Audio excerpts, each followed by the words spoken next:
right. Well, yeah. Appreciate you having on. Why don't you introduce yourself and yeah, tell us a little bit about who you are, what you do, what you love to do. Okay, yeah. Do you want me facing at the No, camera? Okay, yeah, word. you're good. I'm Tyler. I'm a graphic designer by trade here in the Twin Cities. Worked in advertising for the past couple years. Gotten to work with this badass. And I recently started my own indie magazine called Taste.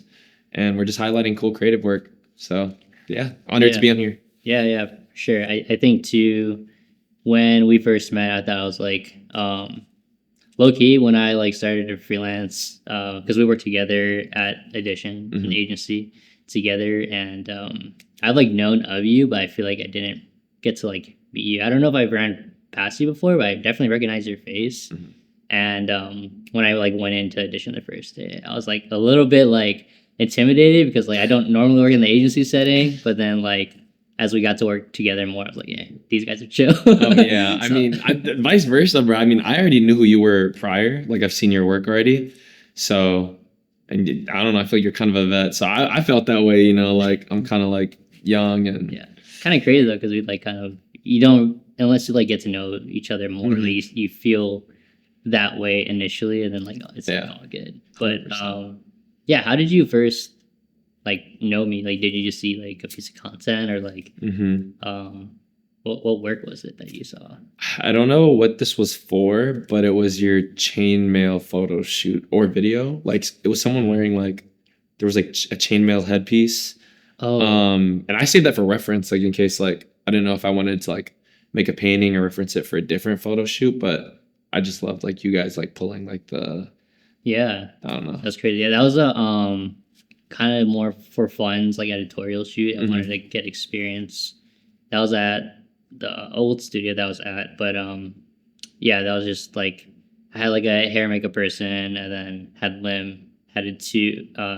a stylist I haven't worked with before. So like, you know, like same thing with you. Like I wanted to like meet new people and bring like new people that I haven't worked with on like a smaller project, just to kind of like get to work with them and see how their workflow is and kind of see if our styles are like similar and just also to just like on set like kind of interactions and stuff. So it was cool working with her. Shout out Lauren. And then yeah, that was like a cool shoot that we did, and yeah, I like doing editorial stuff, but I kind of like phased out of doing photography because I feel like video is just my strong suit. But like photo, like I can still do photos. It's just like I feel like maybe I don't have that much of a passion for it because I love storytelling on video platform kind of thing. So yeah, but it was kind of crazy that you saw that and kind of made the connection and stuff.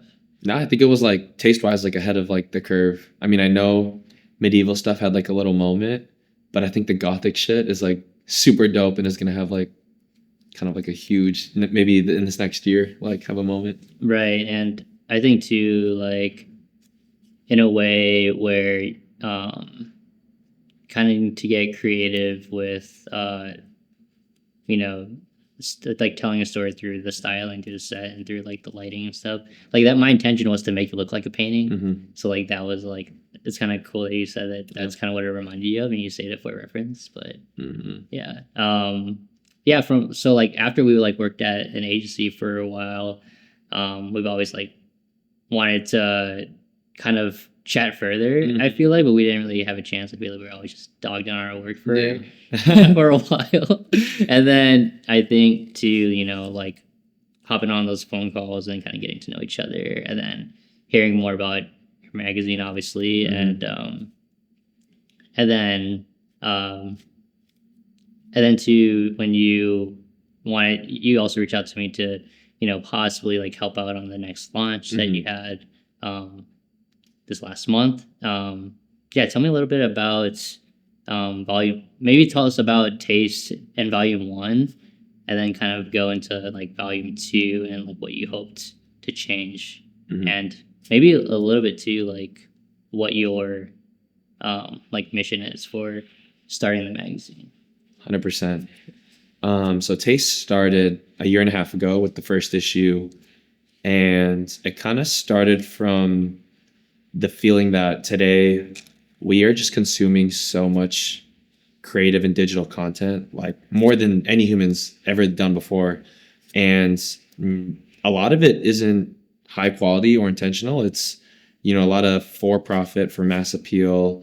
And it's not good for us. Like, we don't have a filter. And so Taste is really meant to, apart from like the sexy hooking name, right, meant to be like a conversation and platform to highlight people that, are slowing it down, doing intentional work, curated content, and I guess really highlighting like craft over, content and analytics.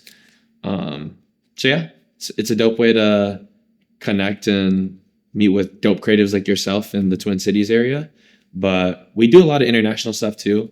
So the first issue, we did a lot smaller. We shot it in the studio, actually. We did this studio and then a couple other locations. We did like 12 hours of shooting. And then we used those assets for marketing in the magazine. And then, yeah, we featured like 20 plus creators, did interviews with them. And yeah, first one was kind of like a nice experiment with like a smaller group and smaller audience, just to see if we can make something cool. And what was the response from, that launch of the first issue? Like, what was the feedback? Like, what did people think of it? Like, who were like the kind of people that were interested in and wanting to support? Yeah, I mean, it was good in the sense of like, we had like a small, tiny cult following at first, of creative professionals that really were interested in like the stories behind campaign work and branding and art. But I think like being a small brand, and not being profitable right away is kind of a superpower, because you really do just get to create whatever you want and hone in on like what's interesting.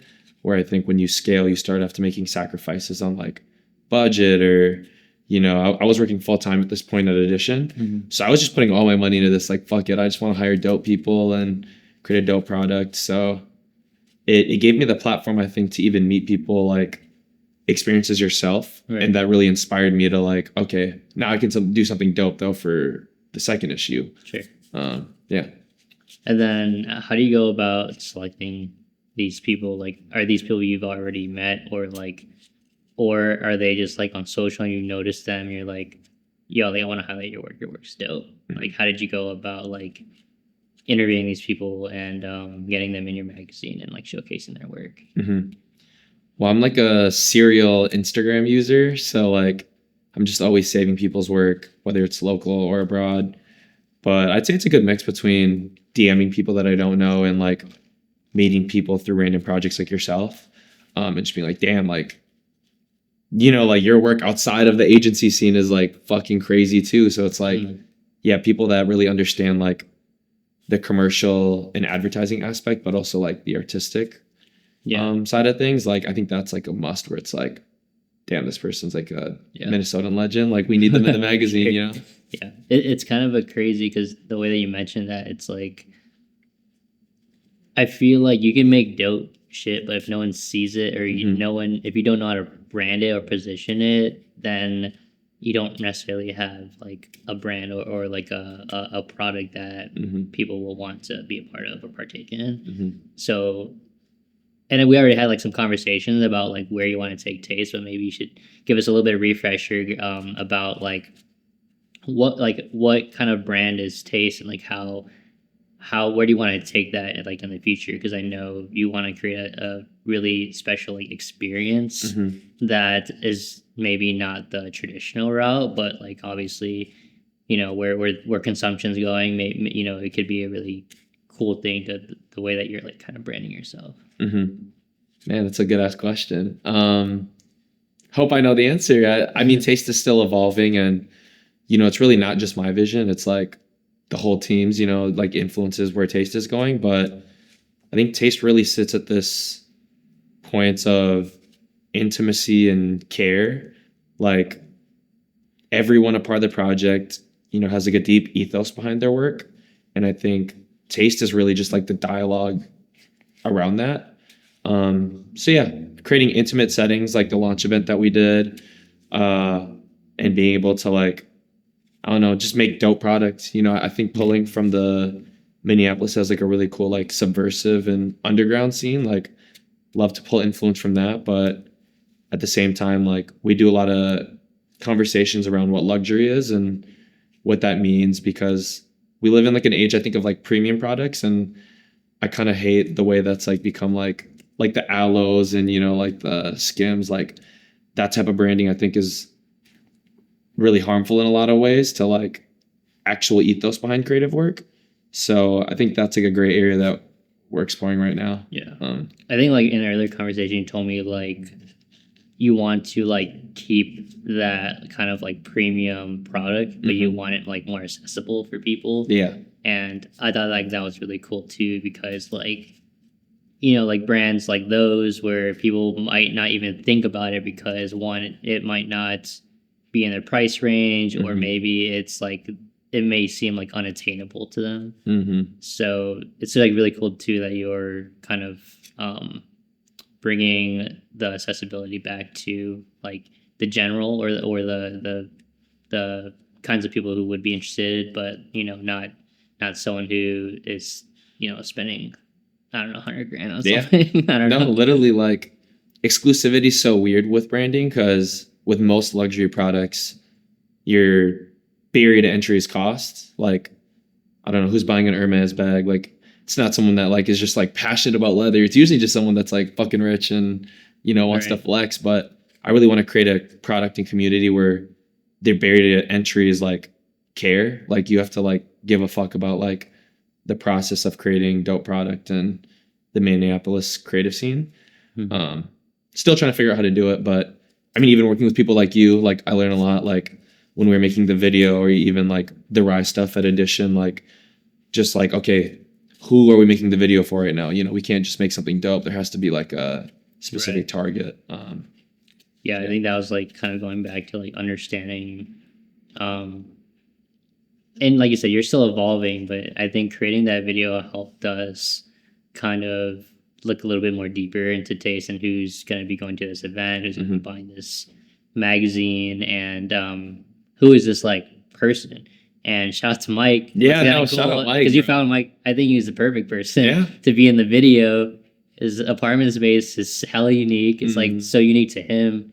And I think like just highlighting like that individualism was like really cool. And people with style, people who love like fashion and art. And I think like his just like the way that he carries himself, but also like his space and maybe the things that he's interested in too, is just like all played in the factor of the video that we made together. So like that was kind of cool to have you both on it, but kind of just be creative. And that was kind of like the first project outside of agency work that we worked together. So that was kind of cool to work together in a sense of like kind of like co-directing, filming, and then a little bit of run and gun, but we also had like a very intentional like shot list, obviously. And I mean, your treatments are badass too. I love like the way you operate in what's the software? Not Miro, but Milanote. Yeah. Like, it felt like, I don't know, super easy to work together and like super inspired through the process. Yeah, and then too, like after I was done editing, I was like the same as you, man. I was like watching it. Oh my god! When you first sent me the video, dude, I couldn't stop rewatching it. Like seriously, it was just like every part of it was beautiful. I mean, you're a fucking mad scientist, and I also thought it was cool. Like, I didn't know how to feel at first about like putting like a face and personality to the consumer. Like, it kind of felt like we were telling people who was going to be at the event, which I thought was kind of scary at first. But I think it ended up being like such a smart move. Like, I think it helped like bring like a dope ass demographic to the event. Did anyone show up to the event talk about that video, or people that maybe you're close to or like your circle like talk about that video? Like, what was like the I guess immediate impact from that video? Was, you know, what kind of love did you receive from it? Yeah. Well, that's the best performing video we posted from the campaign and the rollout. Definitely had people at the event tell me like, oh, I popped up from the video. And then socials wise, I definitely saw like, I mean, we gained like a couple hundred followers in the last couple weeks after that video. And you can see when people follow you from the reel. That's like a separate notification. So I mean, it was just good, well received all around. Sure.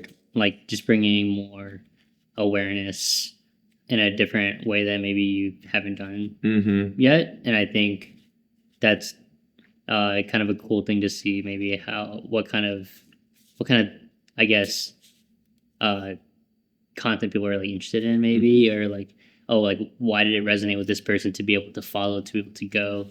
Did you see people at the event that you didn't know at all? Like, dude, hell yeah. I thought you knew everyone. No, I didn't. Like, I feel like I didn't know most of the people that popped up to the Taste event.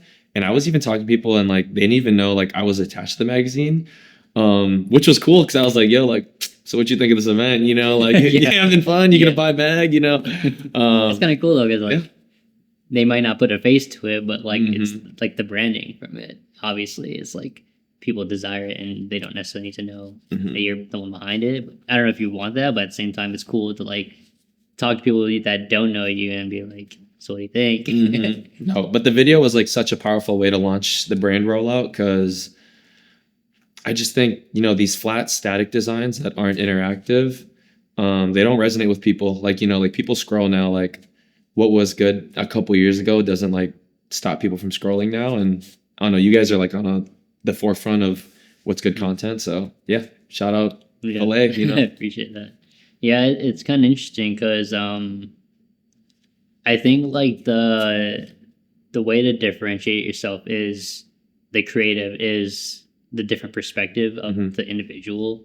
Like, you might have been able to ask someone to make that video, but it might not have been the way that I would have made it, or a different kind of content, you know, kind of thing. And I think for like Filet, like that's kind of what we're kind of building in our creative process, is like the shared vision, the you know, shared perspectives from everyone to kind of make a unique vision together and a unique product for video. And you're passionate about it, like, so it makes like dope ass decisions way easier. Like I feel like we did a ton of like spontaneous directing decisions during the video. Like, I don't know, like in Mike's apartment, like you added like the hallway scene with his fisheye like his convex mirror thing. That ended up looking fucking badass. Yeah, it was kind of crazy because I mean, it was a gorgeous day for lighting. It was cold as hell, but it was like, I didn't know that the light was gonna go into his bedroom at that time, because it created more texture. Beautiful. More like just filled the room, but also like it definitely gave the style. So like, luckily we were blessed with the light. And then I think like with every production, I like to like kind of leave room for like playfulness. Like, yeah, we have like a time frame, we need to get these shots done, or we have a specific shot list, but like I like taking some time to like really look at the environment and being like, can I showcase this individual and like in the space that we're in? Because a lot of the stuff I didn't really see Mike's room. That was the first time obviously going in there, and it's just like kind of pointing out where we can film and highlighting those spaces. Like his bed's very like unique too, and then being able to like make it feel lived in was something that I really wanted as well. Like, doesn't have to be super clean or polished, you know. It's just like, oh, this person is a creative person, you know. Not every person is super organized, you know. So I mean, it's kind of cool to kind of pay attention to the details and kind of like I said, like collaborating and getting people's thoughts and just action, you know, just being like, all right, we're gonna do this. So yeah, that was really cool to do that. So the event though, like what was like the outcome of the event? Like, do you know, obviously you didn't have like an RSVP, you kind of just like had like just show up. Obviously there's hella people there. I feel like there's like, at least throughout the time frame, probably hundreds. I don't know, it feels like it was super packed, so I feel like it was probably over 100 at least. So do you know what are like the outcome of it? Like, did you like sell magazines and stuff, like and maybe what was some of the feedback from the event and stuff? I think the event and in-person activations in general, I think just go so far brand visibility wise. Like, I feel like now Taste really has a name in the Twin Cities that people can reference, like, oh yeah, like I saw your event, even if they weren't able to make it. And so good brand visibility wise, good sales wise. It was awesome to get to work with Harmony Bar on that. Shout out Eric, he's a badass. And I think the most rewarding part of it was just celebrating print material. We gave out free taste branded newspapers at the event for anyone that came, and that was dope from like a photo op perspective, like capturing our customers, getting these free branded gifts so that everyone, even if they couldn't buy a magazine, got to leave with something, an artifact from the brand. And that's taken from influence of like, when I travel out to Europe and stuff, and I see like, I don't know if you've heard of like Cold Culture, like they're a street clothing brand, but I went to one of their pop-up brands, and I mean, I'd love to do this one day, but they had a tattoo artist at their in-person pop-up giving out free tattoos of like their brand, like on people. And I'm like, wow, like letting people or getting people to want to leave with something of your brand, no matter what it is. That's powerful. So yeah, I had this crazy idea where hopefully I have an artist or a song that and the other people that would want to do this, but I would want to like get an actual like tattoo artist on a music video and have like a scene where they're actually tattooing or at least like they're maybe like a small piece, or maybe be able to have like a live tattoo artist on a music video. So I rock with that, dude. Honestly, it could be for the title card intro, like whatever the song title is. It could be, and it's like too, it depends how open people are, but it could be like like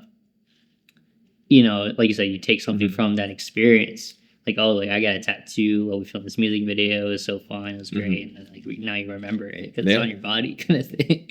So man, print media, ink, no, literally, I mean, it's something physical. Yeah, for sure. Hey, you're manifesting that though. I bet you're gonna do it in the next year.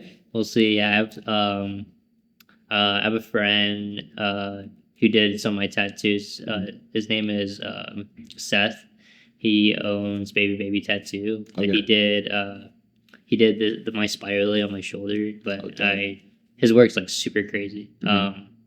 But literally, when we were chatting, he's like, "Yeah, like if you ever need me for like a music video, like let me know." Dude, I'm like, that was kind of a crazy thing because I didn't think you would actually say that. But he was supposed to be at the campaign shoot that for Filet because I asked him like, "Hey, like I would love to have you in and show your art. You don't have to, some people talked in the narrative, some people didn't, but I just wanted him to like pop up with some of his art so we can like show him some of his stuff." But he like showed up like last minute a little bit, like when we were getting done with that video, and he popped by the door. And I was like, he was like, "Yo, dude, I'm so sorry, I'm so late." I'm like, "It's alright, dude. There'll be another opportunity." But like, it was cool. He showed up, but wasn't able to be in the video. But so, but he, do you know the Kickernick building downtown? I don't. It's I don't know. It's like a old building, but like it has kind of like a gallery on the first floor, and it's like also maybe they have like a reception area too, but there's a bunch of businesses in the building, and their space is like dope. I'll have to show you some photos after this, but like this very like a lot like they're on like a corner of the building, so a bunch of natural light, and then I don't really know how to explain like their style. I just have to show it. Yeah, it's really dope though. Yeah, sounds cool. I definitely would check it out. Yeah. Maybe get a tattoo. Yeah, no, for sure. Yeah. Is this the guy that does Zach's tattoos? I think. No, that's Tenzin. He's also a dope tattoo artist. I got hella tatted by him. He did my dragon on here. Oh fuck yeah. He did. Did you do your Renegon? No, that one was another. That was a different. Sorry, I'm bringing it up. No, it's all good. But yeah, Tenzin. His dao work is crazy. And then he's Tibetan, so he's got a unique style, like infusing just Tibetan art style to modern designs. And I mean, he does like custom designs, but I think he really loves Tibetan art, so he like kind of infuses that into his style. People come to him for that, and that's why I got the dragon, because I wanted like a one-of-one dragon that like that only like he could do. So like that's dope. Which is kind of like going back to that's like the unique perspective of the artist, right? Yeah. You love their art so much that there's no one else that can like make that. So I was like, all right, I'm definitely gonna get it from him. That's dope. And that's the thing about like taste too, is like, it doesn't mean to come from like a condescending point, like, oh, we know what taste is, we're sharing with you guys. I ask everyone that I interview, like, so what does like taste mean to you in your profession or your personal life? And everyone gives a different answer. Like, taste is obviously subjective, and like, I think just bringing your unique perspective of what you think is dope, I mean, boom, that's taste right there, you know, like you're sharing something real and authentic. But yeah, that's dope. I'm trying to scale it at this moment. You know, I'm trying to do bigger things for the next issue. Working with Filet, or getting to see, I guess, your campaign for Filet, like definitely opened up my eyes to the importance of like having a really good crew and like having that high of a production level. Like, I'd love to do that level of detail and, you know, have gaffers, have lighting assistants, all those types of things for the next issue. And yeah, there's a ton of things I want to do differently and bigger for next time. I think, you know, something about taste that I'm trying to balance right now is, how do I balance content with staying authentic to the mission of like, or true to the mission of like, we're about crafts. So I don't really want to be... You don't want to add to the noise. Yeah, I don't want to add to the noise. And I think a part of that is bringing things back to physical. So how do we do more upscale in-person events? Like the noise party I was telling you about, like maybe it's some sort of like audio experience for people. Yeah. You should make a taste playlist, sell CDs. I don't know, other physical media. Yeah, no, dude, like just bring it back to physical, I think, is the goal with scaling it. Yeah, that's a good idea. Or I don't know how much they are now, but you should like go on eBay and buy a bunch of iPod shuffles. Yeah, no, honestly, dude, you're putting me on right now. I saw this band's Goon Tribune. They did like I don't know what it's called, but they had like sold tickets. A ton of people sat down in a room and just hooked up to like headphones and just like watched them perform live from like a studio perspective. Stuff like that, where it's like, it's unique and it involves like the consumer is a part of the art, or they're a part of the brand, you know? Right. Yeah, it's kind of that interactive engagement part of the event, which you did a great job with the newspaper stuff, because I think Thank you. It was like you said, is an extension of, or a little part like of the magazine that people were able to partake in, and you know, look through it with other people there, or take home and look at it later, or you know, however they want to, I guess, use it, which is kind of cool. But yeah, I could definitely see you kind of expanding that maybe in different types of physical media, or maybe analog media kind of thing, which, you know, I think definitely is like where a lot of things are kind of headed to. You know, maybe there is a little bit more of a movement going back to less consumption, maybe less. Obviously, there's still like doom scrolling and stuff, but I think too, you know, like especially like where the algorithm's going, like you're just getting fed a lot of, just like you said before, like stuff that not necessarily like adds anything to your life. So I mean, I've even have noticed myself like consuming less, or maybe like kind of like putting my phone away and like, all right, like I'm going to use the next 2 hours like this. And maybe from a productivity or minimalistic standpoint, for me, like I try to incorporate like minimalism in my life, like being more intentional about like using my time. And I'm not a very materialistic person. So, and at the same time, it's like, all right, trying to balance the consumption and like in person, like what am I doing? You know, is it, obviously my craft is in video, so I could be like editing videos or doing something, or riding my bike. Like I ride my bike a lot, like just doing like actual activities, being outside. I think especially when the weather gets nice, I think like a lot of people will be outside, bro. Like hey, you're dropping gems. Like seriously, no, yeah.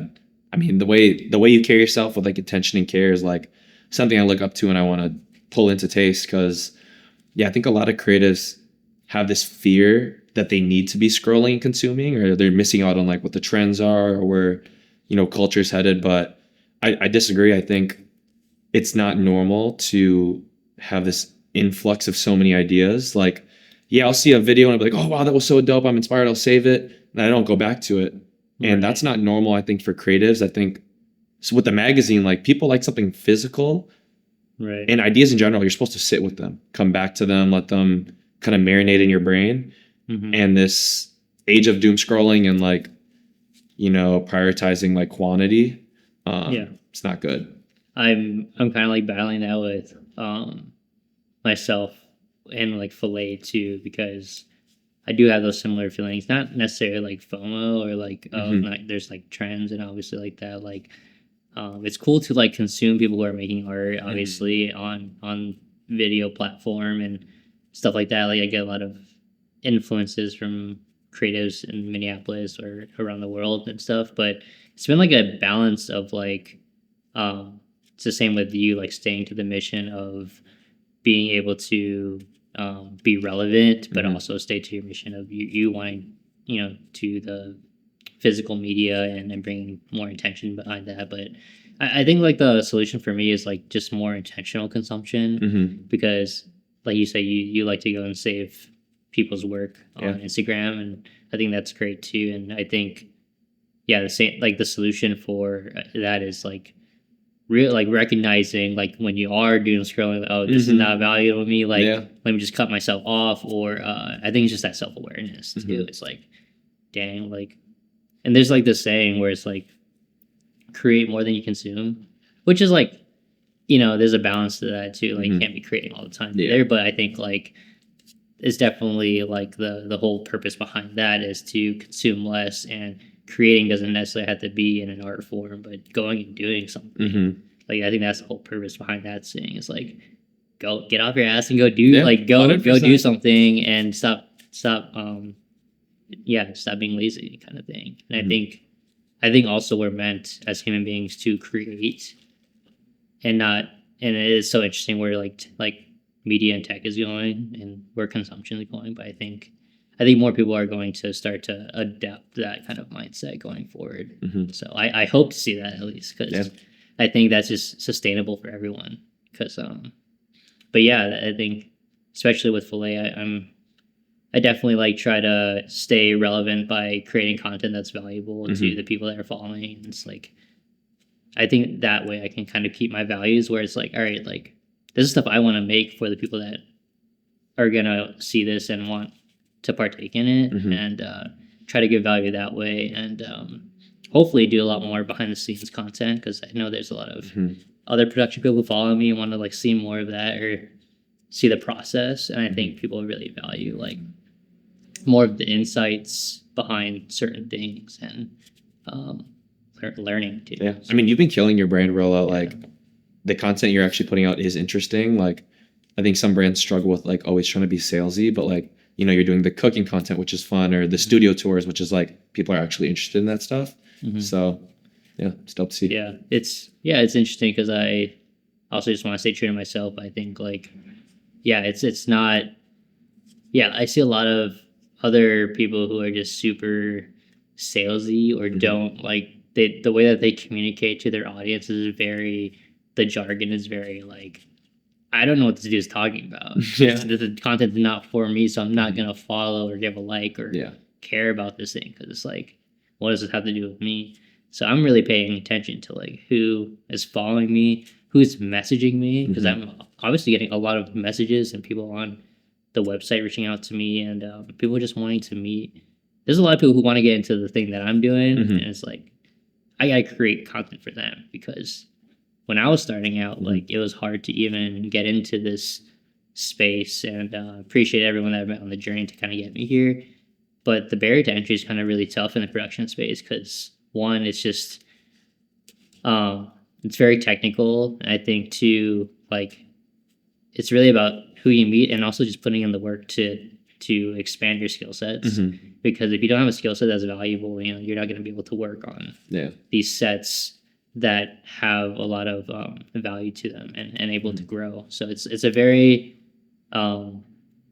interesting industry, but there's a lot of people who are still at like trying to get entry into it, and maybe just graduating and like, I don't know where to take. I would have an interest in creative direction, I have an interest in filmmaking, but I don't know where to start. I mean, I love that you're like a person too, where it's like, you're down to like give mentorship or like pull new people in on a project. Like even your fillet campaign shoot, like I know there were people that have been in the industry for 10 plus years, and then there were people where it's like you just gave them a spot because they wanted to learn and like see what production's all about. So I think that's important because I know, especially for me, well, I mean, you spoke about this too. Like when you're trying to get into it, it feels kind of like private or like, you know, you feel excluded from like a certain community in Minneapolis. But yeah. Yeah. So yeah, I hope to inspire other people who have been doing this for a while to be open to giving people opportunities and a chance. And you know, it's not like I hope it's like genuine too. Like, oh, I want to like help these people, and you know, it's very interesting too because you know a lot of these productions cost money, obviously, and hoping to have everyone paid and everything and stuff like that. So I hope too people who are like wanting to help and get that experience, you know, aren't just doing a bunch of free work, but get to a point where they actually get paid to do it. And like that's my mission too. Is like how do I accelerate that growth so like they aren't stuck in the entry level, but they're working their way up to like, you know, like I really want to focus on gaffing or cinematography and hopefully build a portfolio and start to get hired or just connected with people to get on more sets. And that's why I bring on the different kinds of people on set to like get connected. They might think, oh, I really like how this person worked on this set. I'm gonna reach out to them. And like that's the huge thing. And the network is huge. Like the community is huge to like kind of for your growth. So yeah, I hope that's why I hope for like to be, you know, obviously because like you said, it could be sometimes feel very excluded from certain communities or people. So I just want to break that barrier down and being like, yo, like we're always looking for people. We're always trying to bring certain new people on to experience that. So, and I feel like it especially feels like that.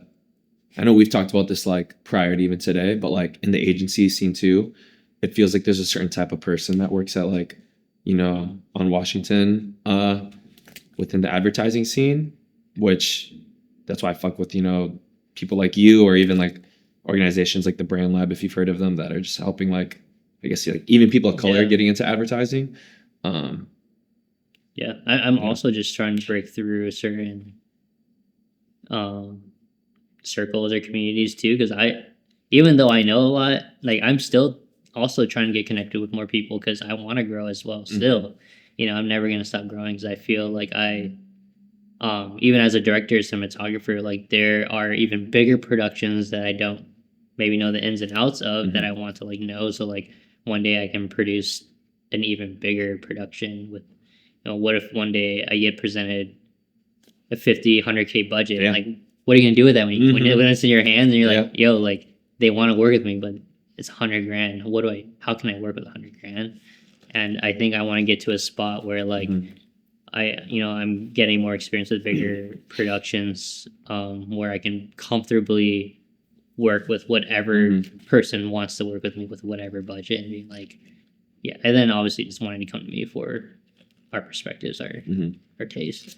I think about that all the time, honestly, since you've said that like a while back, like what would you do with the 100K budget? Right. Because now I'm like, damn, like what if I just met like a miracle investor and like, right, exactly. I don't want to look stupid. Like, like, you know, like, so that's definitely something I'm also working on because I think once you like finalize the end goal, the manifesting and like making it happen part gets so much easier.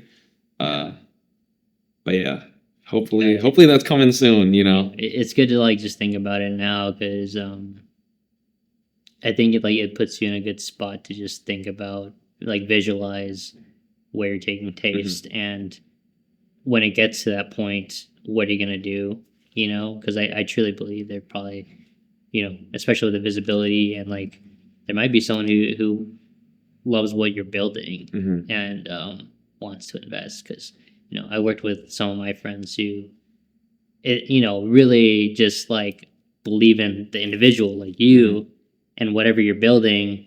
They want to invest in you. Yeah.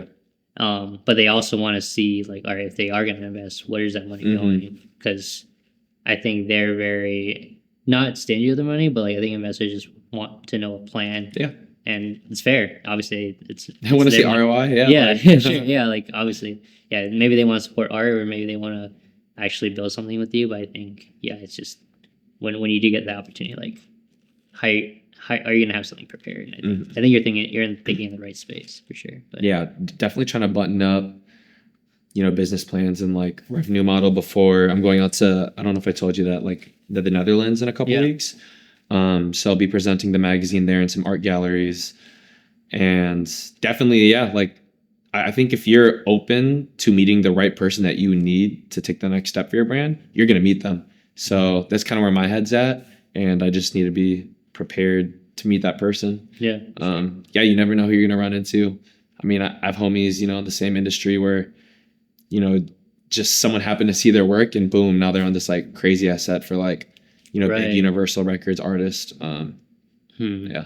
Yeah. Well, appreciate you hopping on the podcast. Oh yeah, dude. Pleasure to have you. Thanks for having me. Always just chatting. I think it's like I think we always have just like good back and forth, like kind of dialogue about certain things. I'm a very like deep thinker, so like I like to just like talk about experiences and talk about kind of pick people's brains and stuff. So yeah, like thanks for being on this, and yeah, I hope like success for Taste, and I already know you are like already thinking so far ahead and trying to evolve Taste. So it's cool to see when we first met to like now, where you're trying to take your career and take Taste, as well as something I look forward to. So yeah, I hope nothing but like success for you, man. Man, I appreciate that. It means a lot coming from you. Yeah, appreciate it. All right. All right. Sweet. Hey, dude. Dude, that was dope. Hell yeah.